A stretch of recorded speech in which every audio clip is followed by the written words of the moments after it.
चरण। नमो अरिहंताणं नमो सिद्धाणं नमो आयिरियाणं नमो उवजायाणं नमो लोये सवसाहुणं मोक्षमार्गस्य नेतारं वेतारं कर्मभूभृतां ज्ञातारं विश्वतत्त्वानां वन्दे तद्गुणलब्धये।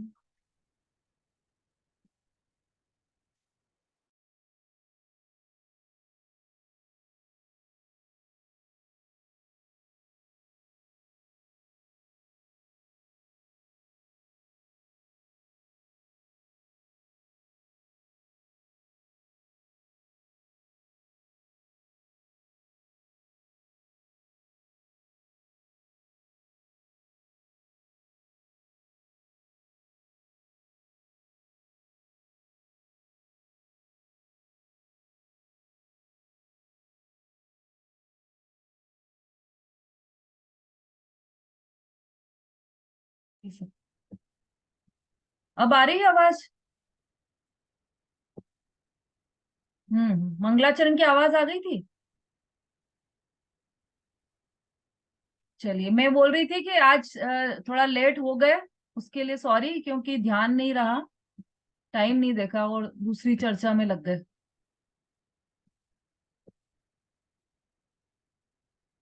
चलिए, मैं और ये भी बात बोल रही थी मैं कि आज थोड़ा लेट हुआ तो सबने अपने अपने घर पर सूत्र का वांचन किया होगा। किया या नहीं किया? किया।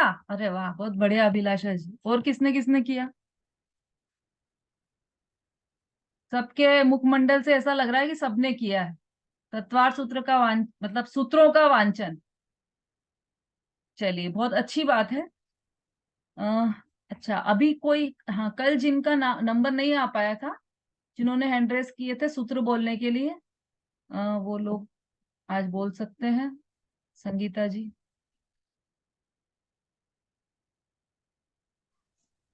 दीदी जय जिनेन्द्र।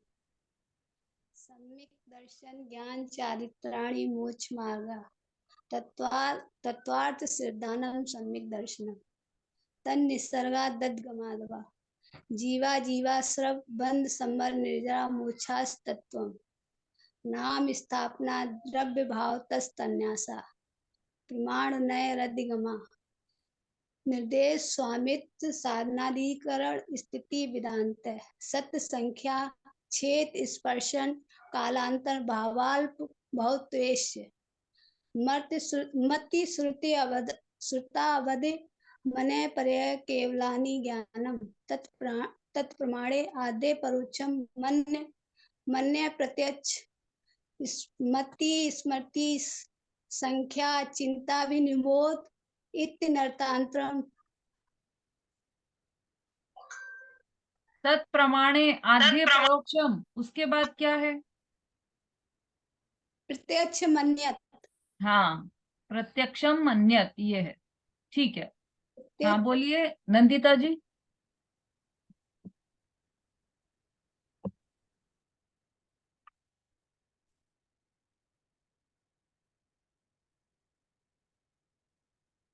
अनम्यूट करके बोलिए।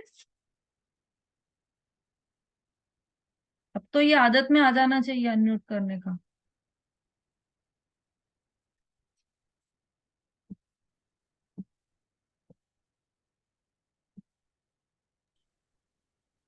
जय जिनेन्द्र। हम्म। सम्यक दर्शन ज्ञान चारित्राणि मोक्ष मार्ग तत्वा श्रद्धानम सम्यक दर्शनम तनि सर्गादधिक माध्वा जीवाजीवाश्रव बंद संवर निजरा मोक्षास्तत्वम नाम स्थापना द्रव्य भाव तस्तन्यासः प्रमाणनय्यरधिगमः निर्देश स्वामित्व साधनाधिकरण सिद्धि विधानतः सत्संख्या छेद स्पर्शन कालांतर भावाल्प भवत्वेश्च मति श्रुतावधि मनः परः केवलानि ज्ञानम तत्प्रमाणे आद्य परोक्षम प्रत्यक्ष मन्यत। हम्म। बहुत बस बढ़िया। इतना ही किया। बहुत अच्छा। इसमें जो दूसरे नंबर का है ना, तीसरे नंबर का जो सूत्र है, तन्नी सर्गा दधि गमात्वा, एक आधा न है और एक पूरा न है, उसमें दो न है। तो तनी सर्गा दधि गमात्वा नहीं है, उसकी जगह तन्नी सर्गा दधि गमात्वा। बाकी बहुत अच्छा तन्नी आपने। सर्गाधिक तन्नी माध्वा। सर्ग, हाँ, क्या प्रैक्टिस कीजिएगा। नीता जी। हाँ दीदी, जय जिनेन्द्र। हम्म। मोक्ष मार्गस्य नेतारं वेत्तारं कर्मभूभृतां ज्ञातारं विश्वतत्त्वानां वन्दे तद्गुणलब्धये। सम्यक् दर्शन ज्ञान चारित्राणि मोक्ष मार्गा तत्त्वार श्रद्धानं सम्यक् दर्शनम् तन्नि सर्गादधिगमाध्वा जीवा जीवाश्रव वन संवर निर्जरा मोक्षास्तत्वम् नाम स्थापना द्रव्य भाव तस्तन्यासा प्रमाण नये रधिगमा। प्रमाण नये रधिगमा निर्देश। निर्देश स्वामित्व साधनाधिकरण स्थिति विधानत सत्संख्या क्षेत्र स्पर्शन कालांतर भावाल बहुत वैश्य मति श्रुतावधे मने पर्ये केवलानि ज्ञानम तत्प्रमाणे आद्य परोक्षम प्रत्यक्ष मन्यते मति स्मृति संज्ञा चिंता विनिबोध इत्यनर मति स्मृति संज्ञा चिंता विनिबोध इत्यनर्थांतरम। ठीक है, अभी इतना ही चला है ना, तो अच्छा, आपने अच्छे याद किए, पूरे याद करके बोले हैं आपने, बहुत बढ़िया। ललिता जी। जय जिनेन्द्र। हम्म। मोक्ष मार्गस्तारं वेतारं कर्म भूभृतारं ज्ञातारं विश्वतत्त्वानं वन्दे तद्गुणलब्धे। सम्यक् दर्शन ज्ञान चारित्राणि मोक्ष मार्गः तत्त्वार्थ श्रद्धानां सम्यक् दर्शनं तन्नि सर्गादधिगमात्वा जीवा जीवाश्रय बंध सवर्ण निद्रा मोक्षस्तत्त्वं नाम स्थापना द्रव्य भावत्व तन्नास प्रमाणे नये रधिगमाधः निर्देश स्वामी साधना अधिकरण स्थिति विधानत ससंख्या क्षेत्र स्पर्शन कालांतर भावाल्प बहुत्वेच स्मृति संज्ञा चिंता ससंख्या क्षेत्र स्पर्शन कालांतर बहुत्वेच मति सूता अब्धि मन पर्य केवलानि ज्ञानम तत्प्रमाणे आदि परोक्षम प्रत्यक्ष मन्यतः। हाँ, बहुत अच्छा, बहुत बढ़िया।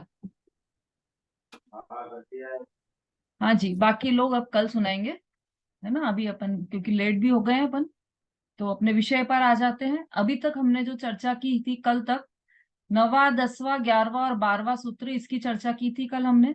उसका सारांश कहें तो यह था कि जो 5 ज्ञान है वह प्रमाण है, सम्यक ज्ञान है। जो सम्यक ज्ञान है वही प्रमाण है। तो कौन कौन से 5 ज्ञान प्रमाण है? मति ज्ञान, श्रुत ज्ञान, अवधि ज्ञान, मनःपरय ज्ञान और केवल ज्ञान। ये 5 ज्ञान प्रमाण है। अब ये जो प्रमाण है, तत्प्रमाणे, तो ये सब प्रमाण है। और आद्य परोक्षम, मतलब इसमें स्टार्टिंग वाले दो, वो परोक्ष ज्ञान है। तो कौन से स्टार्टिंग वाले दो? मति ज्ञान और श्रुत ज्ञान, ये दोनों ही परोक्ष ज्ञान है। प्रत्यक्षम मन्यत, बाकी के सभी, अन्य सभी प्रत्यक्ष हैं। तो अवधि ज्ञान, मनःपरय ज्ञान और केवल ज्ञान, ये तीनों ही प्रत्यक्ष ज्ञान है। अब इसमें प्रत्यक्ष और परोक्ष का भेद किया। उसके बाद प्रत्यक्ष ज्ञान में भी सकल प्रत्यक्ष और देश प्रत्यक्ष का भेद है। मतलब अवधि ज्ञान और मनःपरय ज्ञान देश प्रत्यक्ष या विकल प्रत्यक्ष ज्ञान है, और केवल ज्ञान सकल प्रत्यक्ष ज्ञान है। ये सब कल कल हमने ये सारी चर्चा की थी कल तक।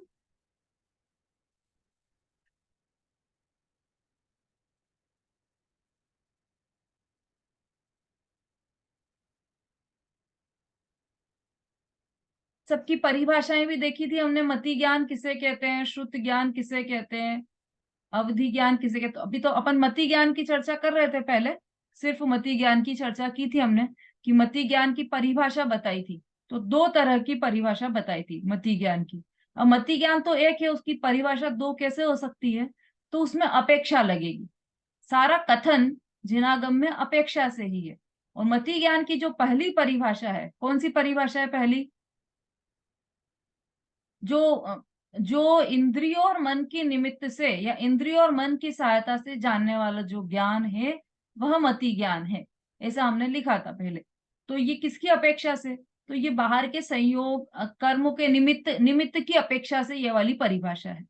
और दूसरी परिभाषा है कि जब स्वान्मुख होता है जीव तब, हाँ लिखा है ना सबने, क्या लिखी है?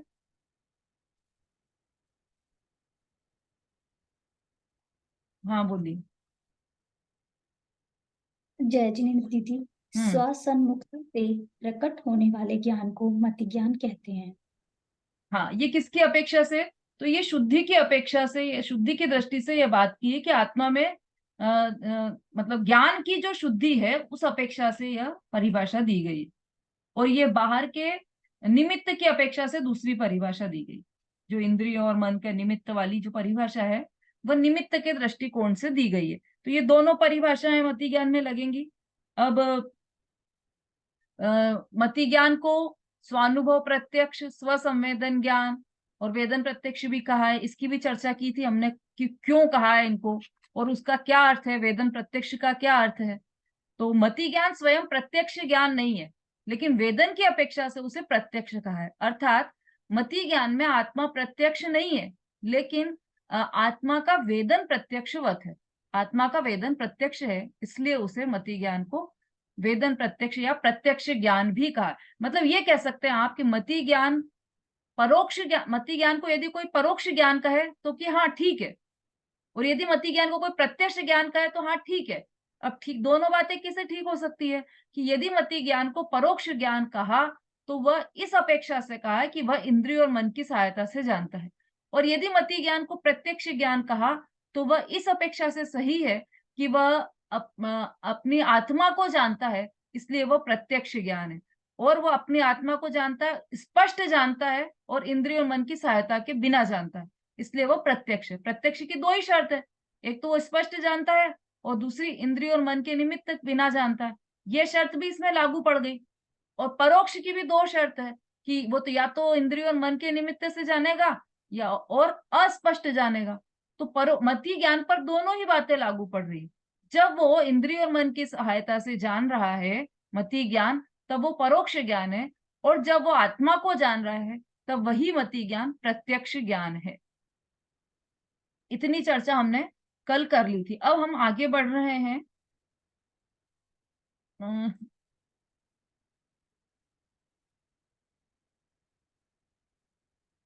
इसमें एक सामव्यवहारिक प्रत्यक्ष भी मैंने बताया था, लेकिन क्योंकि थोड़ा विषय और थोड़ा कठिन ना हो जाए इसलिए उसको अभी छोड़ दिया है। आगे जब भी विषय आएगा वो तब मैं बताऊंगी इसको सामव्यवहारिक प्रत्यक्ष क्यों कहा है।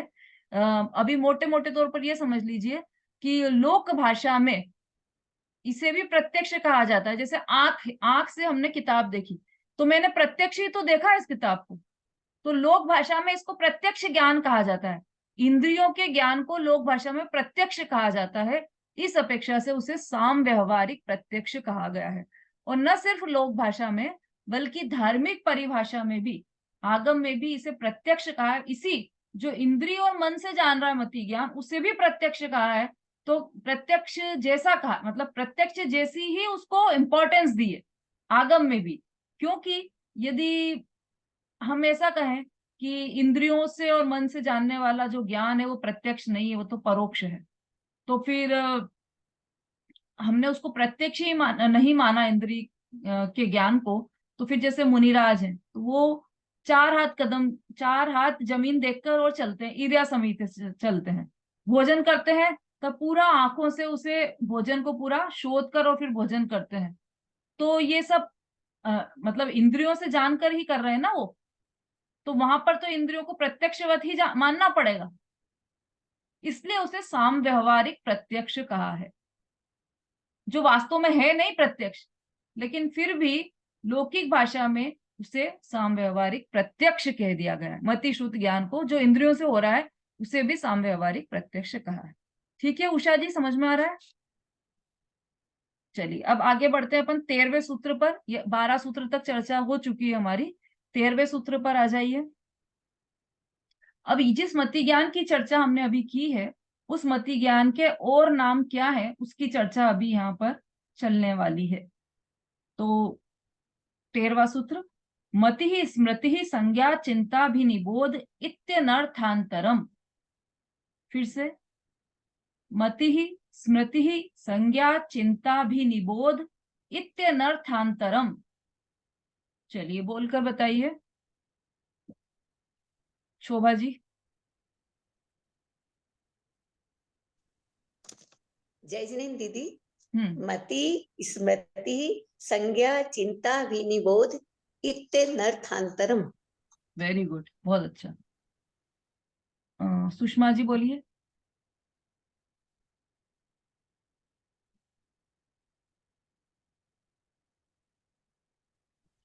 मति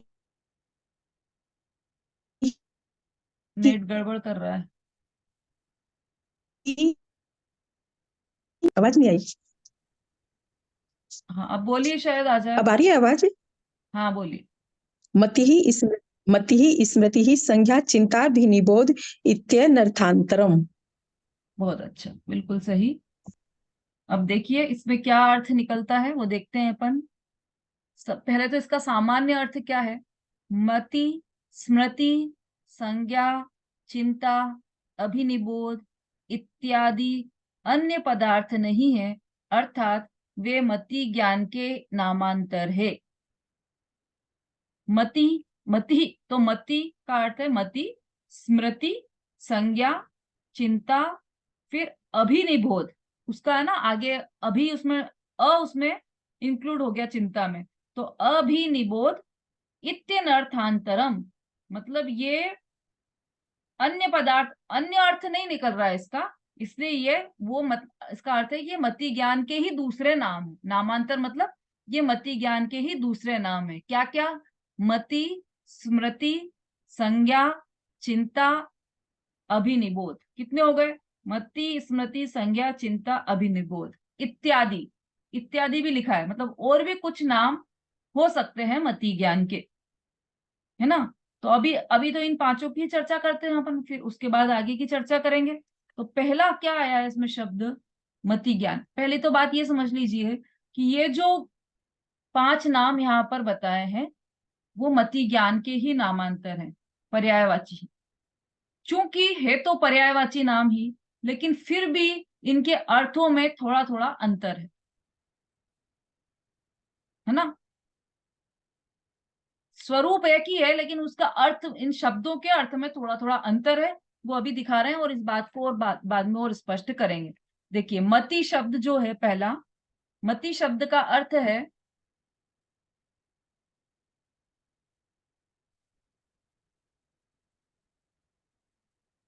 इंद्रिय और मन की सहायता से जानने वाला। जो इंद्रिय और मन की सहायता से जाने उसे मति कहते हैं, है ना। जो ज्ञान इंद्रिय और मन की सहायता से जाने वो मति है, उसके लिए मति शब्द आया।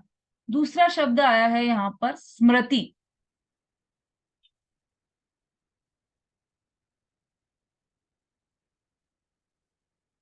इंद्रिय और मन की सहायता से जानने वाला ज्ञान मति ज्ञान है। दूसरा स्मृति। स्मृति का अर्थ है स्मरण।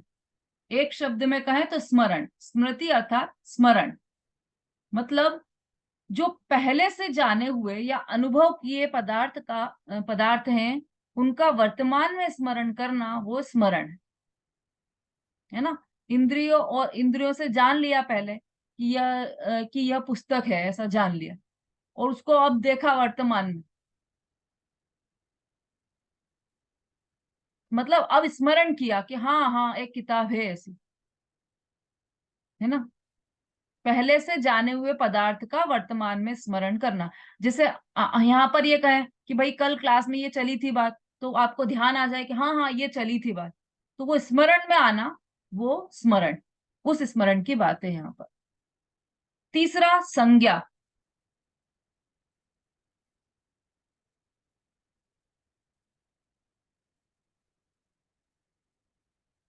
संज्ञा का अर्थ है जोड़ रूप ज्ञान। जोड़ रूप ज्ञान अर्थात संज्ञा। इसका है ना आगम ग्रंथों में एक नाम और आता है, प्रत्यभिज्ञान। आपने शायद सुना होगा ये शब्द पहले। प्रत्यभिज्ञान भी इसे कहा जाता है। और आगम में इस प्रत्यभिज्ञान के अकेले के लिए ही कई ग्रंथों में बहुत बहुत सारा विस्तार से विवेचन किया गया है इसके भेद प्रभेद के बारे में। क्यों ऐसा किया गया है, अभी देखो आपको समझ में आएगा क्यों किया गया है। पहले इसका अर्थ समझ लेते हैं। संज्ञा का दूसरा नाम प्रत्यभिज्ञान है। वर्तमान में किसी पदार्थ को देखने पर यह वही पदार्थ है जो पहले देखा था। इस प्रकार स्मरण और प्रत्यक्ष के जोड़ रूप ज्ञान को संज्ञा कहते हैं। इसी ज्ञान को मतलब जो संज्ञा ज्ञान है, जो यहाँ पर संज्ञा लिखा गया है ना, उसी को प्रत्यभिज्ञान कहते हैं, उसी को जोड़ रूप ज्ञान भी कहते हैं। तो क्या अर्थ है इसका कि जैसे किसी पदार्थ को देखा हमने अभी, है ना, जैसे कोई व्यक्ति आपको मिला और आप उसको देखकर आपको ये ध्यान आया। आवाज आ रही है उधर?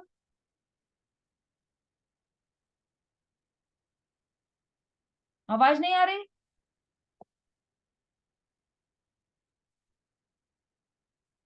हाँ ठीक है, ओके। किसी व्यक्ति को देखा हमने और उसको देखकर लगा अरे ये इसको तो मैंने पहले देखा था, ये तो वही है, ऐसे उसको पहचान लेना, है ना। तो ये जोड़ रूप ज्ञान है। वर्तमान में भी देखा हमने उसको व्यक्ति को और पहले देखा था वो हमें याद रह गया, हमारे स्मरण में रह गया। तो वर्तमान का ज्ञान और स्मरण ज्ञान दोनों को जोड़कर जो ज्ञान बना वो स्मरण ज्ञान, वो उसे संज्ञा कहा गया है यहाँ पर। वही जोड़ रूप ज्ञान है, यही प्रत्यभिज्ञान है जिसे जोड़ रूप ज्ञान कहा जाता है। जैसे हमने फोटो देखा हमारा और उसमें हमें ये ज्ञान हुआ कि अच्छा बचपन में ऐसा लगता था और मैं अभी वर्तमान में ये हूं। तो जोड़ रूप ये वही है, ये मैं हूं वही यह है जो फोटो में दिखाई दे रहा है। ऐसा जोड़ रूप ज्ञान वो संज्ञा है ना। अब इसी प्रत्यभिज्ञान पर आधारित इतनी इतनी चर्चा आचार्यों ने की है। वो किस लिए की है? क्योंकि इस प्रत्यभिज्ञान से सम्यक दर्शन की उत्पत्ति हो सकती है। ये ऐसा ज्ञान है। कैसे? कि जैसे स्मृति में रह जाए जोड़ रूप ज्ञान ना, जैसे जाति स्मरण हुआ किसी को, तो वो क्या कि अरे मैं तो पिछले जन्म में इनका मित्र था, ऐसा जाति स्मरण में आया। वो ये तो मैं तो वही हूं जो पिछले जन्म में इनका मित्र था। वो मित्र मतलब वो पिछला स्मरण होना, और अभी मैं वर्तमान में हूं, मैं वो, ऐसा इन दोनों का जोड़ रूप ज्ञान, वो प्रत्यभिज्ञान, वो उसके सम्यक दर्शन में निमित्त बन जाता है। क्योंकि ध्रुवता भी ख्याल आ जाती है ना, उसी प्रत्यभिज्ञान के कारण अपनी ध्रुवता भी ख्याल में आ जाती है कि देखो मैं तब इसका मित्र था, आज मैं हाथी की पर्याय में हूं। तो मैं न तो हाथी हूं न मैं वो मित्र था, लेकिन उस मित्र और हाथी की पर्याय में जो एक समान रहा, ऐसा ध्रुव तत्व में हूं, ऐसे उस ध्रुवता का ख्याल आ जाता है। तो वो जो ध्रुवता का ख्याल आया उसके कारण सम्यक दर्शन उत्पन्न हो सकता है, हो जाता है, हो सकता है, मतलब जिसको होता है उसके लिए बात है यहाँ पर। तो इसलिए प्रत्यभिज्ञान या ये संज्ञा ज्ञान का बहुत महत्व है। ठीक है, तो इसको क्या दूसरे शब्दों में कहा? जोड़ रूप ज्ञान, जो वर्तमान को और जो स्मरण में पहले था उसको जोड़ देता है, उसको जोड़ रूप ज्ञान कहते हैं।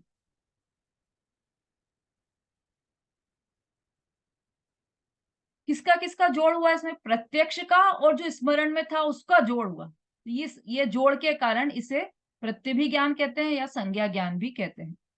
3 हो गए, मति, स्मृति, संज्ञा। अब चौथा देखिए, चिंता, है ना। सूत्र में इसका नाम चिंता है, लेकिन चिंता मतलब वो चिंता नहीं टेंशन वाली, उस चिंता की बात नहीं है। चिंता मतलब यहाँ पर तर्क होना। चिंता का अर्थ है तर्क होना, व्याप्ति होना, तर्क वाला ज्ञान। कि अच्छा जैसे जैसे हम घर पर बैठे हैं और हमें पता नहीं कि बाहर क्या हो रहा है। आजकल तो सब मोबाइल में घुसे रहते हैं, आजकल तो पूरा टाइम मोबाइल में बैठे हैं और पता ही नहीं बाहर क्या चल रहा है। सड़क पर। इतने में बाहर से कोई हमारा घर का सदस्य आया, और वो आया और हमने उसको देखा ऊपर से नीचे तक, और तुरंत बोला अच्छा बाहर बारिश हो रही है। तो कैसे पता चला? हमने तर्क लगाया, क्योंकि ये गीला है ऊपर से नीचे तक, जो व्यक्ति आया है वो ऊपर से नीचे तक गीला है, इसका मतलब बाहर बारिश हो रही है। तो ये तर्क लगाया हमने। तो ये जो तर्क वाला ज्ञान है ये भी मति ज्ञान है। इस तर्क वाले ज्ञान को यहाँ पर चिंता बोला गया है ना। व्याप्ति भी, व्याप्ति है वह भी ये चिंता है, चिंता में ही सम्मिलित होगा, व्याप्ति का ज्ञान है। जैसे जहां जहां पर धुआं है वहां पर अग्नि होगी ही होगी,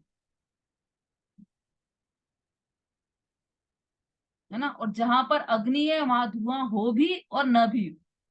ये वाली ऐसे व्याप्तियां बिठाते हैं ना अपन। न्याय ग्रंथ यदि आपने पढ़े हो, परीक्षामुख, बड़े मजेदार ग्रंथ रहते हैं परीक्षामुख। आप पढ़िए कभी, इतना आनंद आता है उसको पढ़ने में।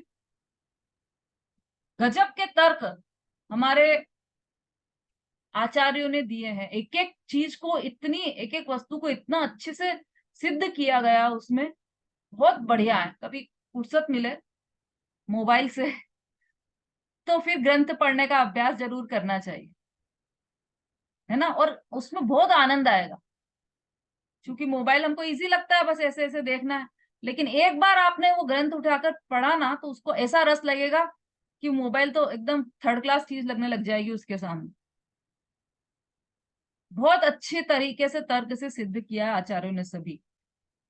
तो उसमें व्याप्ति का ज्ञान उसमें है, परीक्षा मुख में व्याप्ति, व्याप्ति बताइए उसमें।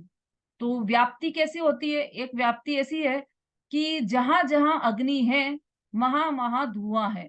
नहीं, जहां जहां धुआं है वहां वहां अग्नि है, और जहां जहां अग्नि है वहां धुआं हो भी और ना भी हो। ये वाली व्याप्ति है जैसे। तो ये व्याप्ति भी ये चिंता के इसमें ही सम्मिलित होती है। मतलब ये व्याप्ति भी मति ज्ञान है। जो व्याप्ति हम बिठाते हैं, है ना, वो मति ज्ञान। ठीक है, कितने हो गए? 4। मति, स्मृति, संज्ञा और चिंता। अब 5वां है अभिनिबोध। अभिनिबोध सूत्र में आप देखोगे तो उसमें निबोध दिखेगा, लेकिन देखो चिंता कहीं कहीं पर सूत्र में चिंता के बाद ऐसा एस बना हुआ है। किसी किसी ग्रंथ में चिंता लिखा है ना, उसके बाद ऐसा एस बना हुआ है। तो वो मतलब जैसे इंग्लिश में साइलेंट एस और साइलेंट होता है ना वर्ड, ऐसे यहाँ संस्कृत में ये अभी, अभी शब्द देने के लिए यहाँ पर वो एस दिया, चिंता भी निबोध, चिंता भी निबोध, ऐसे बोलने के लिए चिंता भी निबोध, है ना। तो ये इसका अर्थ है अभिनिबोध, और अभिनिबोध का अर्थ है अनुमान, अनुमान ज्ञान, है ना। जैसे अनुमान ज्ञान होता है ना, जैसे कि क्या उदाहरण लें इसके लिए अपन? कुछ भी हम जैसे अनुमान लगाते हैं, है ना। अनुमान ज्ञान भी प्रमाण माना गया है वैसे।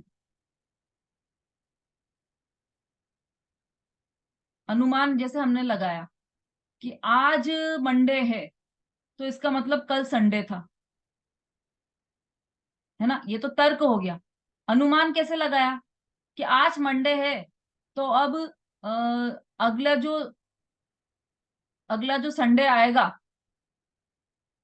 या अगला जो मंडे आएगा वो 8 दिन बाद आएगा, 7 दिन बाद आएगा। ऐसा ही है अनुमान लगाना। और अनुमान कैसे लग सकता है कि किसी को देखा और उसके सफेद बाल दिखाई दिए, सफेद बाल से अनुमान लगाया कि ये इसकी एज इतनी होगी, ऐसा। उसकी स्किन देखकर अनुमान लगाया कि इसकी एज इतनी होगी। और अनुमान तो हम कई जगह पर लगाते हैं, है ना। तो वो सब अनुमान मति ज्ञान में, मति ज्ञान के अंतर्गत आते हैं। ठीक है, तो हमने देखा मति, स्मृति, संज्ञा, चिंता और अभिनिबोध। हाँ, मतलब किसी का चिन्ह देखकर भी अनुमान लगाया जा सकता है। किसी का चिन्ह देखा, है ना, टेटू देखा किसी के हाथ पर बना हुआ, अरे ये तो वही है। या तो पुराने जमाने में तो कुंभ के मेले में जो बच्चे खो जाते थे वो बाद में उनके टेटू के द्वारा ही मिलते थे, चिन्ह के द्वारा ही। अरे ये तो मेरा भाई है, अरे ये तो मेरी बहन है, तो वो चिन्ह देखकर अनुमान लगा लेते हैं कि ये वही है। तो ये चिन्ह के द्वारा अनुमान लगाना, देखिए इसमें क्या दिया है।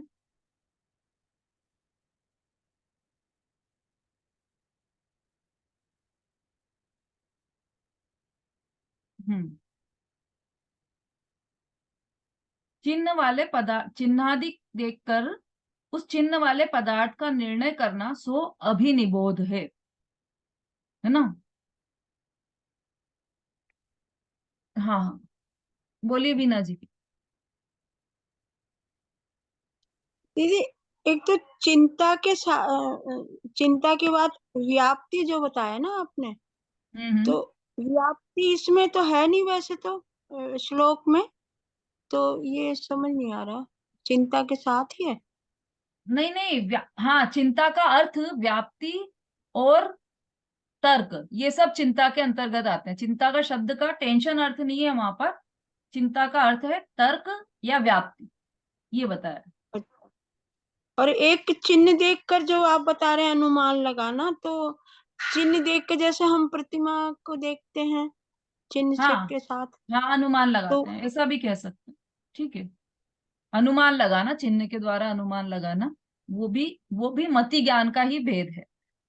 ठीक है, और अब दीदी ये जो ये जो बताया है कि पिछले बहु का ही जैसे जाति स्मरण, मतलब संज्ञा से जब हम जोड़ लगाया है तो मतलब पिछले बहु का ही होगा ना इसमें, तो नहीं नहीं, इस ये बहु। नहीं है, तो एक उदाहरण दिया था पिछले भाव का, उसके साथ अभी का भी तो उदाहरण दिया था कि फोटो को देखकर हमने ये सोचा कि अरे ये मैं वही हूँ, मैं ही हूँ वह। फोटो वाला भी तो उदाहरण दिया है ना, ये तो उदाहरण तो है। तो दीदी मैं ही हूँ ये तो हो गई, तो फोटो को देख के अनुमान थोड़ी, वो थोड़ी लगेगा संज्ञा, जोड़ रूप तो कहाँ हुआ। जोड़ रूप हुआ ना, स्मरण में था ना कि अरे मैं ये ड्रेस पहन के स्कूल गया था तब का ये फोटो है। ऐसा जोड़ रूप, जो अच्छा, स्मरण ज्ञान और वर्तमान ज्ञान, उन दोनों को जोड़ रूप जो ज्ञान है वह प्रत्यभिज्ञ ज्ञान कहलाता है। और जाति स्मरण क्या है, अभी तो ये भी उदाहरण दिया था कि स्टेशन पर कोई मिला और उसको हमने देखा तो अरे ये तो वही है जो वहां पर आया था। तो स्मरण ज्ञान ठीक। और प्रत्यक्ष ज्ञान दोनों का जोड़ रूप ज्ञान वो प्रत्यभिज्ञ ज्ञान है ना, सबके उदाहरण दिए हैं। चलिए अब आगे बढ़िए। ये सब हो गए हमारे मति, स्मृति, संज्ञा, चिंता, अभिनिबोध, ये 5 हुए। अब भाई ये सब क्या है, तो ये सब मति ज्ञान के ही पर्यायवाची नाम है, या सब ये कहें कि ये मति ज्ञान ही है। पर जब ये मति ज्ञान है तो फिर इनके अर्थ अलग अलग कैसे हो रहे हैं? ये सभी एक ही चीज है ना, तो अर्थ अलग अलग कैसे हो रहे हैं, ये प्रश्न हो सकता है आपका। उसके लिए कि अब भाई कई चीजों में अर्थ अलग होते हैं लेकिन स्वरूप एक ही होता है। उन शब्दों के अर्थ अलग अलग हो सकते हैं लेकिन ये है मति ज्ञान के ही भेद सभी। इसके लिए यहाँ पर लिखा है, यद्यपि इन सब में अर्थ भेद है तथापि प्रसिद्ध रूढ़ी के बल से वे मति के नामांतर कहलाते हैं। उन सब के प्रकट होने में मति ज्ञानावरण कर्म का क्षयोक्षम निमित्त मात्र है, यह लक्ष्य में रखकर उस मति ज्ञान के नामांतर कहते हैं। जो मति ज्ञान होता है वह कैसे उत्पन्न होता है, शोभा जी?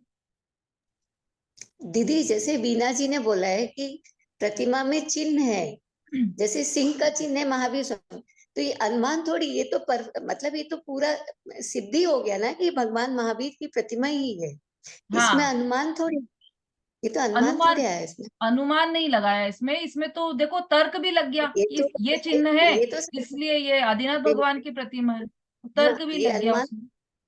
तर्क हाँ, भी हो गया है, तो अनुमान थोड़ी तर्क है ये। हाँ, उसका अर्थ तर्क। देखो, आप सब समझ गए हो थोड़ा थोड़ा। तर्क अलग होता है, अनुमान अलग होता है, ये सबको समझ में आती है ये बात।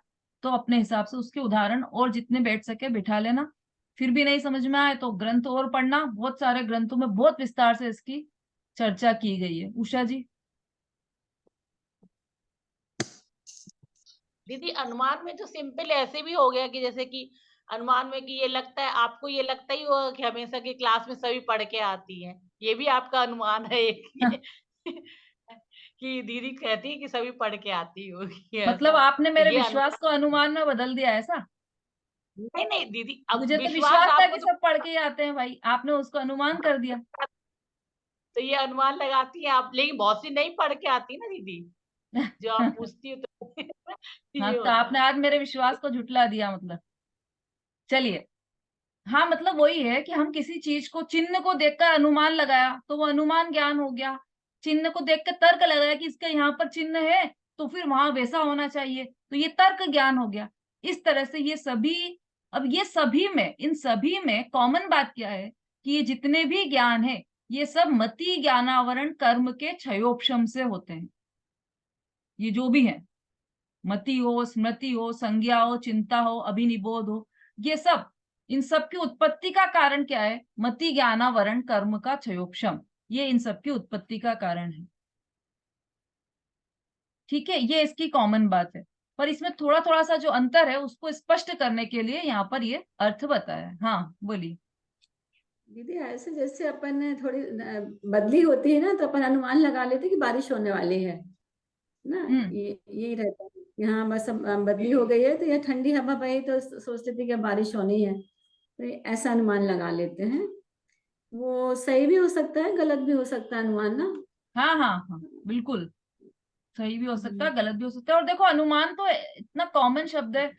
हॉर्न बजा तो हमको लगा कि बच्चे आ गए स्कूल से, बच्चों की बस आ गई, तो अनुमान लगाया हमने, है ना। तो कई चीजों में होता है, वो तो सब आप समझदार हो, इतना तो समझ ही लोगे कि अनुमान, ज्यादा उदाहरण देने की उसमें जरूरत नहीं है, इसलिए अपन आगे बढ़ गए। बात यह है कि मति ज्ञानावरण कर्म के क्षयोपशम से मति ज्ञान होता है, और ये सब मति भी, स्मृति भी, संज्ञा भी। अब किसी को जोड़ रूप ज्ञान हुआ, किसी को देखकर स्मृति में आया कि अरे ये तो वही है, तो यह भी मति ज्ञानावरण कर्म के क्षयोपशम से ही होगा। ये जितने भी प्रकार बताए हैं ये सब मति ज्ञानावरण कर्म के क्षयोपशम से ही होते हैं। ठीक है, और फिर भी इसमें थोड़ा थोड़ा सा अंतर है, तो वो क्यों है अंतर फिर? तो ये अर्थ का अंतर बताया है। मतलब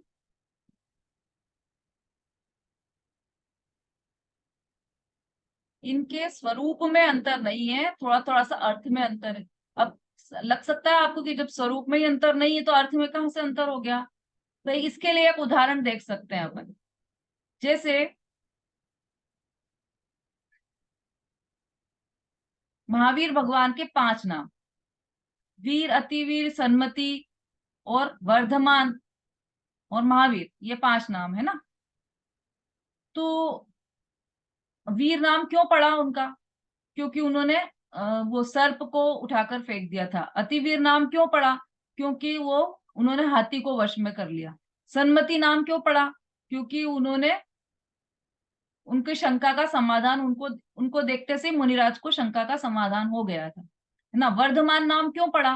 क्योंकि वो दिन प्रतिदिन चंद्रमा की तरह बढ़ते ही जा रहे थे, बढ़ रहे थे, इसलिए उनका नाम वर्धमान हुआ। ऐसा नाम अलग अलग। महावीर नाम क्यों? कि उन्होंने अष्ट कर्मों को हरा दिया, उनको जीत लिया, इंद्रियों को जीत लिया, इसलिए महावीर नाम।